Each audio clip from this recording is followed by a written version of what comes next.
मित्रों, एक बार भगवान शिव कैलाश पर्वत पर बैठे थे। उसी समय पर माता पार्वती आ जाती हैं। तो भगवान शिव कहते हैं, पार्वती, आज मैं तुम्हें एक ऐसी कहानी सुनाऊंगा जिस कहानी को यदि तुमने पूरा सुना तो तुम्हें दो ज्ञान की बातें प्राप्त होंगी, जिससे तुम्हारा मन प्रफुल्लित हो जाएगा। तो माता पार्वती कहने लगी, प्रभु, कहानी को मैं पूरा और मन से सुनूंगी, मगर मुझे इस कहानी को सुनने के बाद में कौन सी दो बातें ज्ञान की प्राप्त होंगी। तो भगवान शिव कहते हैं, पार्वती, पहली ज्ञान की बात प्राप्त होगी कि मासिक धर्म के दौरान कौन से काम करने से संतान जीवन भर बीमार रहती है। वहीं दूसरी ज्ञान की बात प्राप्त होगी, कौन सी स्त्री रानी से भिखारिन बन जाती है। फिर माता पार्वती कहने लगी, प्रभु, यदि मुझे ये दो ज्ञान की बातें प्राप्त होंगी फिर तो आप कहानी जल्दी से शुरू कीजिए, मैं कहानी को पूरा और मन से सुनूंगी। तो मित्रों, कहानी शुरू करने से पहले मेरा आप सभी से अनुरोध है कि आप हमारी कहानी में खो जाएं। उससे पहले हमारे चैनल को सब्सक्राइब करके बेल आइकन अवश्य दबा लें, जिससे हमारी हर वीडियो का नोटिफिकेशन सबसे पहले आपको मिल सके और आप हमारी हर वीडियो से प्राप्त ज्ञान का अपने जीवन में लाभ उठा सकें। तो आइए कहानी शुरू करते हैं। भगवान शिव कहते हैं, पार्वती, एक समय की बात है कि सागर के किनारे एक टूटी झोंपड़ी थी, जिसमें एक मछुआरा अपनी पत्नी के साथ रहता था। मछुआरा रोजाना जाल लेकर के सागर पर जाता था और मछलियां पकड़ कर के लाता था। वहीं मछुआरा जो भी मछलियां पकड़ता था सिर्फ निर्वाह के लिए ही होती थीं। मछुआरा बड़ा ही ईमानदार और मेहनती था। एक दिन उसने अपना जाल डाला और जब उसने जाल को खींचा तो उसे उसमें फंसा हुआ कुछ भारी सा महसूस हुआ। वहीं वह मुश्किल से जाल को खींच पा रहा था, पर जाल को बाहर निकालने पर उसने देखा कि उसमें सिर्फ एक छोटी सी सुनहरे रंग की मछली थी, लेकिन वो कोई साधारण मछली नहीं थी। वहीं वो मनुष्य की आवाज में बोली, हे मानव, मुझे मत पकड़ो, मुझे नीले सागर की गहराइयों में रहने दो, मैं तुम्हारा उपकार कभी नहीं भूलूंगी। तुम्हारी यदि कोई इच्छा हो तो बताओ, मैं उसे अवश्य पूरा कर दूंगी। भगवान शिव कहते हैं, पार्वती, मछुआरा इतना गरीब था कि बड़ी मुश्किल से अपना और अपनी पत्नी का पेट भर पाता था। वहीं उस सुनहरी मछली की आवाज़ को सुनकर के मछुआरा सोच में पड़ गया और कहने लगा, मुझे तुमसे कुछ नहीं चाहिए, जाओ निर्भय होकर के नीले सागर में विचरण करो। और फिर ऐसा कहकर के मछुआरे ने मछली को वापस सागर के जल में छोड़ दिया। और जब वो घर वापस पत्नी के पास आया तो उसकी पत्नी ने पूछा कि आज कितनी मछलियां पकड़ी हैं। तो मछुआरा कहने लगा, कुछ नहीं, आज तो सिर्फ एक छोटी सी सुनहरी मछली जाल में फंसी थी, जिसे मैंने वापस सागर में ही छोड़ दिया, क्योंकि वो मनुष्य की आवाज में बोल रही थी कि मुझे छोड़ दो, बदले में कोई इच्छा हो तो बताओ, मैं उसे पूरा कर दूंगी। पर मैंने उससे बदले में कुछ नहीं मांगा और उसे स्वतंत्र छोड़ दिया। वहीं मछुआरे की बात को सुनकर के उसकी पत्नी क्रोधित होकर बोली, अरे मूर्ख, भाग्य खुलने का एक अच्छा अवसर आया था और तुमने उसे व्यर्थ ही जाने दिया।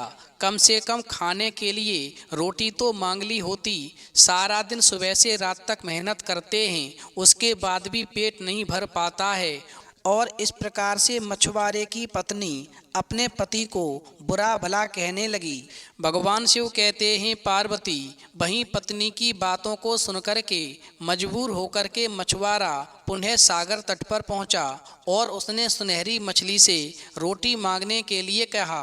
और सागर के किनारे खड़े होकर के वो जोर जोर से चिल्लाने लगा। उस मछुआरे ने जब जोर से आवाज़ लगाई, मछली, ओ सुनहरी मछली, जरा मेरे पास आओ। फिर उसकी आवाज़ सुनकर के वो सुनहरी मछली किनारे पर आ गई और उसने मछुआरे से पूछा, तुम्हें क्या चाहिए, तुमने मुझे क्यों याद किया है। तो मछुआरे ने कहा, हे मछली, मेरी पत्नी मुझ पर बहुत नाराज हो रही है, उसने मुझे तुम्हारे पास रोटी मांगने के लिए भेजा है। वहीं मछुआरे की बात को सुनकर के मछली ने कहा, ठीक है, मैं तुम्हें आश्वासन देती हूँ कि जब तुम अपने घर पर वापस जाओगे तो तुम्हें वहाँ पर रोटियों का ढेर लगा हुआ दिखाई देगा। वहीं मछली के आश्वासन पर मछुआरे ने जब घर पहुंचकर देखा तो सचमुच वहाँ पर रोटियों का ढेर लगा हुआ था। वहीं उसकी पत्नी ने कहा कि घर में रोटियों की कमी नहीं है, पर घर में कपड़े धोने वाले पात्रों में छेद हो गया है। तुम पुनः सुनहरी मछली के पास जाओ और उससे कपड़े धोने वाले बर्तन मांगो। भगवान शिव कहते हैं, पार्वती वहीं पत्नी की बात को सुनकर के मछुआरा पुनः सागर तट पर गया। उसने फिर आवाज लगाई, ओ मछली, सुनहरी मछली, मेरे पास आओ। बस फिर आवाज सुनकर के वो सुनहरी मछली किनारे आई और मछुआरे से पूछा, अब तुम्हें क्या चाहिए? तो मछुआरा कहने लगा, मेरी पत्नी ने कहा है कि उसे कपड़े धोने के लिए कुछ बर्तन चाहिए। वहीं मछुआरे की बात को सुनकर के वो सुनहरी मछली कहने लगी, मैंने तुम्हारी ये भी मांग पूरी कर दी। वहीं मछुआरा जब घर वापस जाता है तो क्या देखता है कि उसकी झोंपड़ी में कपड़े धोने वाले कई बर्तन पड़े हुए हैं। जब घर में कपड़े धुलने वाले बर्तन आ जाते हैं, फिर मछुआरे की पत्नी कहती है कि हमें इस झोंपड़ी में नहीं रहना, तुम मछली के पास में पुनः जाओ और मछली से जाकर कहना कि हमें झोंपड़ी में नहीं रहना है, हमारी झोंपड़ी की जगह पर हमारे लिए एक नया घर बना दो। भगवान शिव कहते हैं, पार्वती वहीं पत्नी की बात को सुनकर के जब मछुआरा पुनः मछली के पास जाता है और नए घर की मांग करता है तो मछली आश्वासन देती है कि तुम घर पर वापस जाओ, तुम्हें झोंपड़ी की जगह पर एक सुंदर महल बना दिखाई देगा। और फिर मछुआरा जब वापस आता है तो सचमुच में उसे झोंपड़ी के स्थान पर एक सुंदर महल दिखाई देता है। वहीं मछुआरे की पत्नी नया घर पाने के बाद भी संतुष्ट नहीं होती है और कहने लगती है कि मछली से पुनः जाकर कहो कि वो मुझे एक सुंदर स्त्री बना दे। वहीं पत्नी की बात को सुनकर के वो मछुआरा कहने लगा कि तुम्हारी लालसा बढ़ती जा रही है, अब मैं किसी भी कीमत पर मछली के पास नहीं जाऊंगा, तुम जैसी भी हो बहुत सुंदर हो। वहीं मछुआरे की बात को सुनकर के मछुआरे की पत्नी कहने लगी, अरे मूर्ख, तुम्हें कोई भी अच्छी बात क्यों नहीं सूझती? तुमने नया घर मांग लिया, क्या बस इतना ही काफ़ी है? तुम मछली के पास पुनः जाओ और उससे कहो मेरी पत्नी को एक सुंदर स्त्री बना दो। वहीं मछुआरा अपनी पत्नी से बहुत ही डरता था, क्योंकि मछुआरे की पत्नी हमेशा मछुआरे का अपमान करती थी और उसको प्रताड़ित करती रहती थी। इसलिए अपनी पत्नी के डर की वजह से वो मछुआरा पुनः समुद्र के किनारे पहुंचा और मछली को बुलाकर के पुनः अपनी बात बताने लगा। वहीं मछुआरे की बात को सुनकर के मछली कहने लगी, मछुआरे तुम चिंता मत करो, यदि तुम्हारी पत्नी की इच्छा है कि वो एक सुंदर स्त्री बन जाए तो घर वापस जाओ, जैसा तुम्हारी पत्नी चाहती है वैसा ही होगा। वहीं मछुआरा जब घर पहुंचा तो उसने देखा कि इस बार उसके पुराने घर के स्थान पर एक 3 मंजिला भव्य मकान था। उसमें कई नौकर चाकर काम करने लगे थे और उसकी पत्नी एक ऊंची कुर्सी पर सज धज कर विराजमान थी। वहीं उसने अपनी पत्नी से कहा, कैसी हो मेरी सुंदरी पत्नी? वहीं मछुआरे की बात को सुनकर के उसकी पत्नी गुस्से से आग बबूला होकर चीख पड़ी, अरे बेशरम, मेरी जैसी सुंदर स्त्री को अपनी पत्नी कहने की तुम्हारी हिम्मत कैसी हुई? और तुरंत ही उसने घर के नौकरों को बुलाया और कहा, इधर आओ, इस व्यक्ति को पकड़ कर के 40 चाबुक लगाओ, जिससे इस आदमी के होश ठिकाने आ जाएं। ये मुझे अपनी पत्नी बता रहा है। वहीं मछुआरे की पत्नी का आदेश पाकर के घर के नौकरों ने मछुआरे को चाबुक से इतना मारा कि वह बड़ी मुश्किल से खड़ा हो सका। फिर उसके बाद में मछुआरे की पत्नी ने मछुआरे से कहा कि अब से तुम इस घर के नौकर हो, मेरे पति नहीं हो। और ऐसा कहकर के मछुआरे की पत्नी ने मछुआरे को एक झाड़ू थमा दिया और कहा, आज से तुम पूरे घर की सफाई का कार्य करोगे। भगवान शिव कहते हैं, पार्वती, मछुआरे की पत्नी सुंदर स्त्री क्या बनी, बेचारे मछुआरे का जीवन ही उसने नरक बना दिया। वहीं मछुआरा सारा दिन सफाई में लगा रहता था। गलती होने पर उसकी पीठ पर चाबुक लगाए जाते थे। अब वो सोचता था कि कैसी मेरी पत्नी है। अब तक तो गरीबी में समय काटा, मगर अच्छे दिन आने पर अब वह मुझे अपना पति भी नहीं समझती है। इस संसार में ऐसी भी स्त्रियां होती हैं, यदि पैसा पास में आ जाए तो वो अपने पति को भी नौकर समझने लगती हैं। वहीं कुछ समय के बाद में उसने मछुआरे को पुनः बुलाया और कहा, तुम आज फिर सुनहरी मछली के पास जाओ और उससे जाकर के कहना, अब मैं इस राज्य की रानी बनना चाहती हूँ। वहीं अपनी पत्नी की बात को सुनकर के वो मछुआरा डर की वजह से पुनः सुनहरी मछली के पास जाता है और कहता है, मेरी पत्नी इस राज्य की रानी बनना चाहती हैं। तो मछली कहती है, तुम चिंता मत करो, तुम घर वापस जाओगे तो अपनी पत्नी को इस राज्य की रानी बना देखोगे। वहीं मछुआरा जब घर वापस आता है तो क्या देखता है कि उसके पहले वाले घर के स्थान पर अब एक सोने का भव्य महल था। सैनिक महल के चारों तरफ निगरानी कर रहे थे और मछुआरे की पत्नी रानी की तरह रत्न जड़ित पोशाक में महल के बाहर मनोरम दृश्य को निहार रही थी। भगवान शिव कहते हैं, पार्वती, जब मछुआरे की पत्नी रानी बन जाती है तो एक दिन मछुआरे से कहती है कि अब हमारे एक पुत्र होना चाहिए जो हमारे बाद इस राज्य का सिंहासन संभाले। और यही सोच कर के मछुआरे की पत्नी रात्रि के समय रजोसला स्थिति में मछुआरे के साथ मिलन करती है और उसी समय पर मछुआरे की पत्नी गर्भवती हो जाती है। भगवान शिव कहते हैं, पार्वती, इधर तो मछुआरे की पत्नी गर्भवती होती है, उधर धीरे धीरे वो रानी की जिंदगी से ऊब महसूस करने लगती है। वहीं अपने सैनिकों को आदेश देती है कि जाओ मेरे मछुआरे पति को मेरे सामने हाजिर करो। वहीं मछुआरे की पत्नी की बात को सुनकर के सैनिकों ने अवलंब ही मछुआरे को उसके सामने हाजिर किया। फिर मछुआरे की पत्नी ने उस मछुआरे से कहा, सुनो, अभी तुम जाओ और सुनहरी मछली से कहो कि अब मेरी पत्नी पूरे सागर की मालकिन बनना चाहती है, जिस सागर में रहने वाली मछलियां भी उसका आदेश माने। वहीं अपनी पत्नी की बात को सुनकर के मछुआरा चुप रह गया और अपनी पत्नी की बात को मानने से इनकार करने लगा। वहीं जब मछुआरा अपनी पत्नी से इनकार करता है तो उसकी स्त्री मछुआरे पर दौड़ पड़ती है और फिर उसकी धमकी के आगे वो मछुआरा बेबस हो जाता है और फिर बेबस होकर के पुनः तट पर जाता है और सुनहरी मछली को आवाज़ देने लगता है। मगर इस बार बहुत देर तक वो मछली को पुकारता रहा। सुनहरी मछली उस मछुआरे के पास नहीं आई, मगर जब बार बार पुकारता रहा तो अंत में वो सुनहरी मछली आती है। तो मछुआरा दुखी स्वर में कहता है कि मेरी पत्नी का लालच धीरे धीरे बढ़ता ही जा रहा है।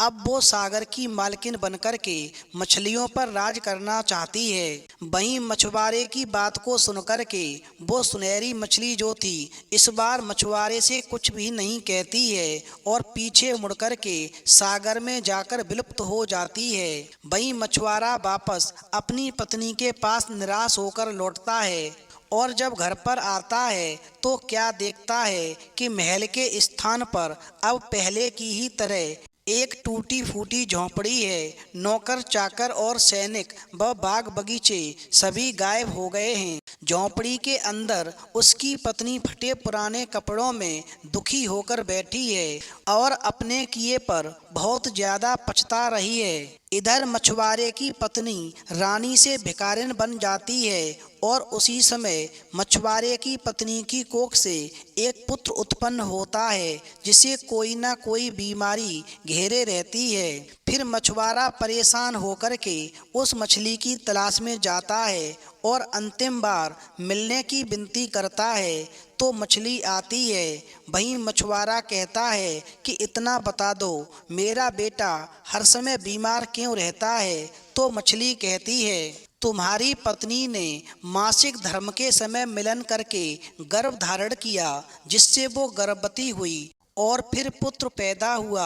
हमेशा ध्यान रखना, जो स्त्री मासिक धर्म के समय मिलन करके गर्भ धारण करती है और फिर अपने आप को 6 काम करने से नहीं रोक पाती है, उस स्त्री की कोख से उत्पन्न संतान जीवन भर बीमारी से ग्रसित रहती है।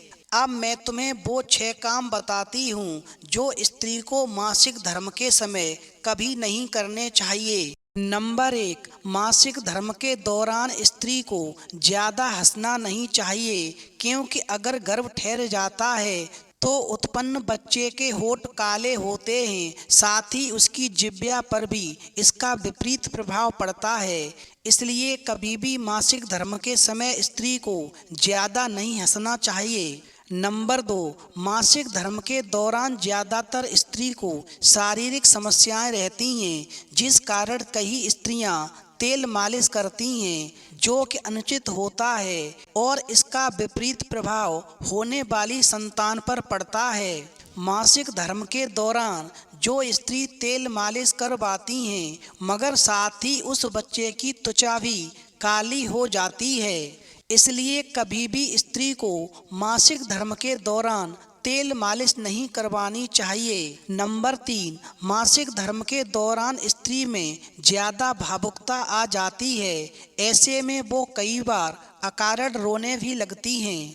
हमेशा स्त्री को इन चीज़ों से बच के रहना चाहिए, क्योंकि यदि स्त्री रोती है तो इसका प्रभाव आने वाली संतान पर पड़ जाता है। और साथ ही मासिक धर्म के समय स्त्री को आँखों में काजल भी नहीं लगाना चाहिए, क्योंकि मासिक धर्म के समय रोने से और आँखों में काजल लगाने से जो बच्चा उत्पन्न होता है वो नेत्र रोग से ग्रसित हो जाता है। नंबर 4, मासिक धर्म के दौरान स्त्री को कभी भी अधिक नहीं बोलना चाहिए, क्योंकि कुछ स्त्रियां अधिक बोलने लगती हैं और इसका प्रभाव बच्चे पर अशुभ पड़ता है। मासिक धर्म के दौरान ज़्यादा बोलने वाली स्त्रियों के बच्चे बहुत बोलने वाले होते हैं। वो कभी भी जीवन में किसी भी चीज़ को कभी भी गंभीरता से नहीं लेते और फिर इस कारण से समाज भी ऐसे बच्चों को गंभीरता से नहीं लेता है।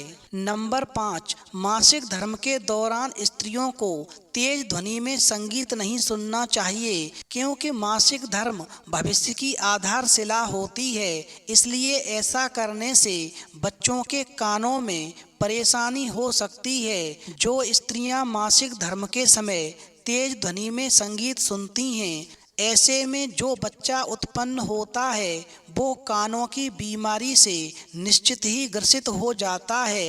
नंबर 6, मासिक धर्म के दौरान कुछ स्त्रियां बहुत अधिक सोती हैं। ऐसा भी नहीं करना चाहिए, क्योंकि यदि मासिक धर्म के समय गर्भ ठहर जाता है तो पैदा होने वाली संतान आलसी और सुस्त होती है, और फिर जो संतान आलसी होती है वो जीवन में कभी भी तरक्की नहीं कर पाती है। इसलिए मासिक धर्म के दौरान कभी भी स्त्री को अधिक नहीं सोना चाहिए। फिर भगवान शिव कहते हैं, पार्वती, मैंने तुम्हें कहानी पूरी सुना दी, अब तुम मुझे बताओ कि तुम्हें इस कहानी से कौन सी 2 ज्ञान की बातें प्राप्त हुईं। वहीं पार्वती कहती हैं, प्रभु, मुझे पहली ज्ञान की बात प्राप्त हुई कि कभी भी मासिक धर्म के दौरान स्त्री को न ज़्यादा हंसना चाहिए, न ज़्यादा सोना चाहिए, न कभी भी तेल की मालिश करवानी चाहिए, और न कभी भी ज़्यादा रोना चाहिए, और न कभी भी तेज ध्वनि में संगीत को सुनना चाहिए, क्योंकि ऐसा करने से यदि मासिक धर्म के समय गर्भ ठहर जाता है तो उत्पन्न होने वाली संतान जीवन भर बीमारी से ग्रसित रहती है। इसलिए स्त्री को यदि स्वस्थ और बुद्धिमान बच्चा चाहिए तो मासिक धर्म के समय कहानी में बताए गए 6 कामों से हमेशा दूर रहना चाहिए। जो भी स्त्री मासिक धर्म के समय कहानी में बताए गए 6 कामों से दूरी बना लेगी तो निश्चित ही उत्पन्न होने वाला बच्चा स्वस्थ, भाग्यशाली और बुद्धिमान होगा। वहीं माता पार्वती कहती हैं, प्रभु मुझे दूसरी ज्ञान की बात प्राप्त ये हुई कि जो स्त्री अपने पति का अपमान करती है, अपने पति को प्रताड़ित करती है और जो ज़्यादा लालची होती है, ऐसी स्त्री रानी बनकर भी भिखारिन हो जाती है। जैसे कि वो मछुआरे की पत्नी रानी बनकर भी भिखारिन बन गई। यदि वो अपने मछुआरे का अपमान नहीं करती और अधिक लालच नहीं करती तो हमेशा के लिए वो रानी बनी रहती। तो मित्रों, यदि आपको कहानी पसंद आई हो तो प्लीज़ आप हमारे चैनल को सब्सक्राइब करें और भगवान शिव और पार्वती के लिए एक लाइक करना न भूलें।